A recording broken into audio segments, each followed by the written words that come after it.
Hey everybody, it's John O'Connell from IT Key Training, and before we dive into this week's tips and trick, I want to let everyone know and invite everybody to our first iPhone and iPad boot camp. Now, what's really cool about this is that we're offering it at night. So this is a great way for people that want to come after work and get a little brush up on their iPhone and iPad and how those things work.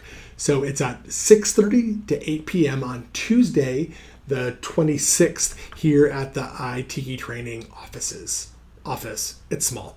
Anyway, it's perfect for a classroom, and I hope to see you there. But for now, let's dive into this week's tips and trick.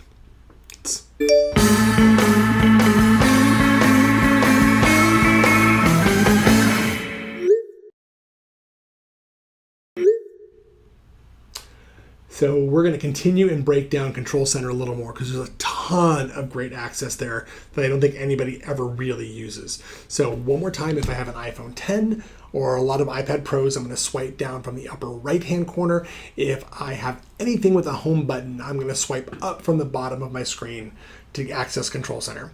And we're going to talk about two features. We're going to talk about the lock with an arrow around it and then the moon next to it. Now, the lock with an arrow is your anti-rotation lock. So if you've ever discovered that you're in portrait mode, and when you turn your phone sideways, whether you're lying down or your screen is going to rotate for you. And if you don't want that to move, you swipe down and activate your rotation lock by just pressing that button there.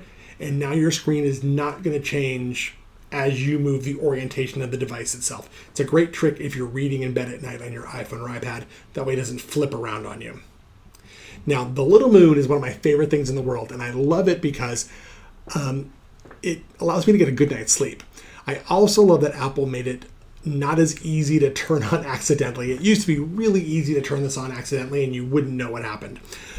But it's do not disturb, and if you tap it, your phone will not beep, boop, light up, vibrate, nothing while it's turned on, except for when you get messages or calls from the people that are listed as your favorites in contacts.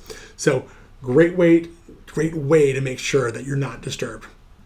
But there's another trick. Now, instead of just tapping the icon this time, I'm going to do a force press. I'm going to do a nice little press on it, and another screen pops up.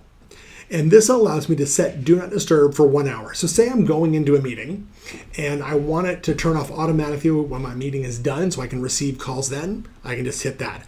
If I want to say when I leave work or leave this location, I can hit that. So when I leave this building, my Do Not Disturb will then turn back on. But if I go into schedule, if I tap that button, it's going to switch me into the settings app.